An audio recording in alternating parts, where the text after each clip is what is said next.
A little boy was tucked into bed. A bad storm awakened him in the middle of the night. He called out to his parents.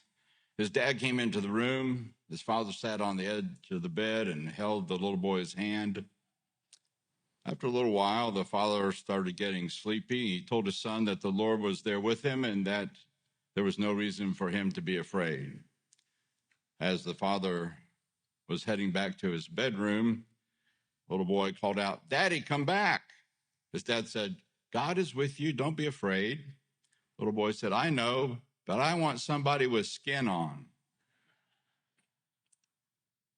In Jesus, God came with skin on. We call that the incarnation. The Lord came as a little baby. I was in shock from our daughter's premature birth, 6 weeks early. She was born with birth defects and needed immediate surgery. She was transported by ambulance from Community Hospital to Riley Children's Hospital in Indianapolis. I followed the ambulance. Yvonne remained behind because her physician insisted that she spend at least one night in the hospital to make sure she was okay. In the neonatal intensive care unit at the Children's Hospital, I stood by Rebecca Joy's clear plastic isolette. The nurse said, "Touch her. She needs your touch." I hesitated. She looked so tiny and fragile. The nurse insisted that our daughter needed human touch. The notion that the awkward touch of a dazed father could contribute to her healing surprised me. Her foot was the only part that wasn't covered with wires, bandages, and tape. I reached my hand through the opening in the isolette and stroked the sole of her tiny foot, which was smaller than my thumb. Every day for 6 weeks, her mother and I drove 2 hours to be with her. We talked to her and touched her, trying to communicate how much we loved her. God used our touch and the expert hands of pediatric surgeons, physicians, and nurses to bring healing to our daughter. And it was 40 years ago today that we brought her home from the hospital. And we are and were profoundly grateful. It's important when we touch people, when we shake someone's hand, gently pat them on the back, or hug them. We can bring a healing touch to a person who is hurting. Loneliness runs rampant in our world today. So many people need a loving touch. In our biblical story, Jesus was on his way to heal Jairus' daughter who was dying. Jairus was the leader of the synagogue.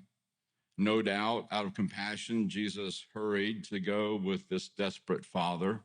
Then suddenly, Jesus stopped in his tracks. Jesus said, "Who touched me?" When no one stepped forward, Peter said, "But Master, we've got crowds of people on our hands. Dozens of people have touched you." Jesus knew that this touch was different. He insisted, "Someone touched me. I felt power discharging from me." It turned out that a woman in the crowd had touched the hem of Jesus' garment. She was desperate to be healed. For 12 years, she had been afflicted with hemorrhages. She had spent every penny she had on doctors, but not one could help her. She had slipped in from behind and touched the edge of Jesus' robe. At that very moment, her hemorrhaging stopped. When the woman realized that she couldn't remain hidden, she knelt trembling before him. In front of all the people, she blurted out her story, why she touched him, and how at that same moment she had been healed. Jesus said, "Daughter, you took a risk trusting me, and now you're healed and whole. Live well, live blessed." What happened to Jairus' dying daughter? The story goes on. While Jesus was still talking, someone from the leader's house came up and told him, "Your daughter died. No need now to bother the teacher." Jesus overheard and said to Jairus, "Don't be upset. Just trust me. Everything will be all right." Going into the house, Jesus wouldn't let anyone enter except Peter, John, James, and the child's parents. Everyone was crying and carrying on over her. Jesus said, "Don't cry. She didn't die. She's sleeping." They laughed at him. They knew that she had died. Then Jesus, gripping her hand, said, "My dear child, get up." She was up in an instant and breathing again. He told them to give her something to eat. Her parents were ecstatic. Jesus' touch brought healing and life. A woman touched Jesus' robe because she believed that if she did, she would be healed, and she was. Then Jesus took the small hand of a child in his hand and spoke words to her, and she was alive again. God came in the flesh in the person of Jesus. He came to touch individuals and to be touched by them. We celebrate Jesus coming as a little baby. He was equipped with the same senses you and I have when we arrived. The first thing he felt was the touch of his mother, Mary. We can imagine Mary caressing the baby soft skin of her newborn. She stroked his thick, dark hair. Baby Jesus felt his mother's gentle and loving kisses on his forehead and cheek. As she nursed him, she touched his fingers and toes. She counted them just to be sure. When he fell asleep, she wrapped him snugly, placed him carefully in the manger so that he could rest. As Jesus lay in the hay in the manger, he felt the softness of the warmth of the blanket wrapped snugly around him. No doubt, Mary was exhausted from the 90-mile journey, probably on foot for 4 or 5 days. When they arrived in Bethlehem, she went into labor. Finally, she gave birth to Jesus. After she bore Jesus, I'm sure there were plenty of hugs and kisses with Joseph. I can picture Mary feeling the reassuring touch of Joseph's loving and calloused hands as he rubbed her sore and swollen feet. Maybe he gave her a neck massage or just held her hand. I can see Joseph cradling Mary in his strong arms as she slept. Jesus witnessed loving touches in his family. When Jesus left home, he left behind the family carpentry business. At 30 years old, he took his strong, calloused hands and touched people no one else would touch. He touched the untouchables. No one was supposed to get close to a person with a skin disease, or they would themselves become unclean. Jesus ignored such rules so that he could touch the unclean to make them clean and make them whole again. There are several stories of Jesus' touch bringing healing to others and even raising people from the dead. And others touched Jesus beside the woman in our story. In the previous chapter of Luke's gospel, we're told one of the Pharisees asked him over for a meal. He went to the Pharisee's house and sat down at the dinner table. Just then, a woman of the village, the town harlot, having learned that Jesus was a guest in the home of the Pharisee, came with a bottle of very expensive perfume and stood at his feet, weeping, raining tears on his feet. Letting down her hair, she dried his feet, kissed them, and anointed them with the perfume. The Pharisee was offended because he knew what kind of woman she was, and apparently Jesus did not. Then Jesus told him a parable and pointed out that the woman loved him because the Lord had forgiven her many sins. She anointed Jesus' feet and bathed them with her tears. She touched him in love and gratitude for having been forgiven. We are all in need of that forgiveness. We all make mistakes. We all go astray. Many people throughout the centuries have sought the Lord and felt the touch of God in their lives. When we encounter the spiritual touch of God, we feel the difference. Bill and Gloria Gaither wrote the song, "He Touched Me." It begins, shackled by a heavy burden, neath a load of guilt and shame. Then the hand of Jesus touched me, and now I am no longer the same. He touched me, oh, he touched me. And oh, the joy that floods my soul. Something happened and now I know he touched me and made me whole. Perhaps the finger of God has touched your life. It does change everything. Like the town harlot, we're grateful because we know our sins have been forgiven. God's touch has left us knowing that we are accepted and loved. When Jesus appeared to his disciples after the resurrection, Thomas was not with them. He didn't believe that the Lord had appeared to them.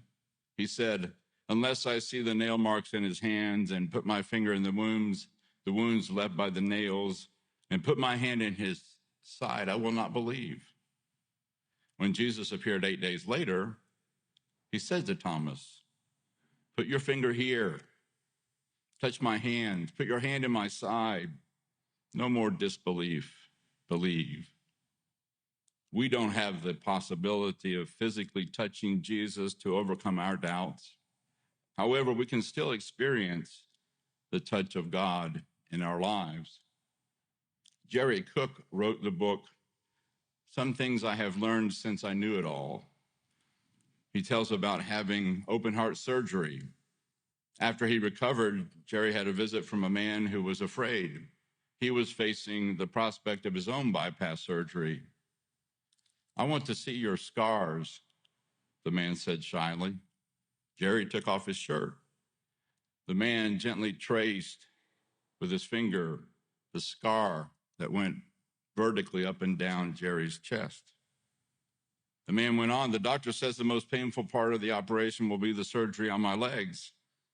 They're going to take veins from my calf to use in the heart bypass." Looking at Jerry, he said, can I see your legs?" Jerry rolled up his pants. The man got on his knees without shame and put his hands on Jerry's legs, touching and tracing those scars. When he rose to his feet, there were tears in his eyes. "Thank you," he said. "Now I have hope." Touching the Lord and being touched by the Lord brings hope, healing, and life itself. We can comfort each other by our touch. When my mother was in hospice, I stayed with her the last 10 days. She was on a high dose of a synthetic morphine to alleviate her pain, 7 times higher than they could give her in the hospital. The medication caused her skin to itch. The nurses had given her lotion to help with that. I asked Mom if she wanted me to rub that lotion on her back. She did. We're not a demonstrative family, not given to a lot of touching each other. So rubbing lotion on my mom's back was both an awkward and intimate way for me to show her I cared. She appreciated it. Our touch can comfort others. Jesus is not here in the flesh, but he still reaches out and touches people. One of the ways the Lord touches people is through our hands. Our touch can be God's touch and make a difference in someone else's life. This time of year, your hands have probably been busier than usual. You may have addressed and signed many Christmas cards. In the rush of last-minute Christmas shopping, a woman bought a box of 50 identical greeting cards. Without bothering to read the verse, she hastily signed and addressed all but one of them. Several days after they'd been mailed, she came across the card that hadn't been sent. She looked at the message she had sent. She was horrified to read, "This card is just to say, a little gift is on the way."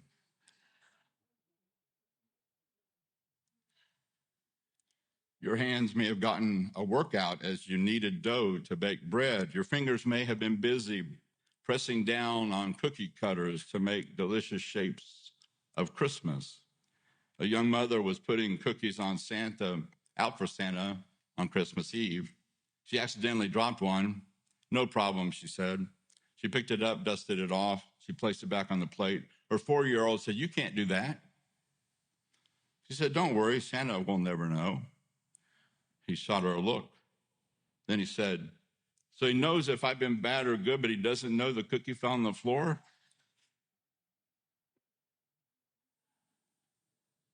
Perhaps you touched the spiky needles of a pine, spruce, or fir tree. Or maybe you got tree sap on your hands. Or maybe the stickiness on your fingers is from monkey bread or some other kind of dessert. As you hung ornaments on the tree, you were really touching memories. In quiet moments, your fingers may have caressed the photo of a loved one who is no longer here. Of all the things we touch in Advent and Christmas, our touch with other humans communicates God's presence more than anything. And especially at this time of year, there are touches that need to happen but may not. Sometimes the distance makes it impossible to hug one another. Other times, a broken relationship prevents us from touching each other. When we were young, my brothers and I would sometimes fight. Mom would separate us and make us apologize to each other. We would begrudgingly mumble, sorry. Then she'd make us shake hands. That touch of reconciliation and forgiveness was not always sincere, but it forced us to touch each other with open hands instead of closed fists. Christmas is about opening our hands in kindness, forgiveness, and reconciliation. Such reconciling touches may need to happen between you and someone else. You can be the first to extend your hand for that kind of touch, for healing in the relationship to take place. Maybe you can be the first to embrace the other. There is power in human touch. Jesus touched people who were in need. He loved them, healed them, and even raised them from the dead. Knowing that our hands are the hands of Christ, we can pay attention to how we use our touch to bring comfort, encouragement, and blessing to others. We can allow ourselves to be the hands of Christ. We all need to touch and be touched to be made whole. Thanks be to God that the Lord continues to touch our lives in many different ways. Please join me in praying the Lord's Prayer. Our Father, who art in heaven, hallowed be thy name. Thy kingdom come, thy will be done, on earth as it is in heaven. Give us this day our daily bread, and forgive us our trespasses, as we forgive those who trespass against us. And lead us not into temptation, but deliver us from evil. For thine is the kingdom, and the power, and the glory forever. Amen.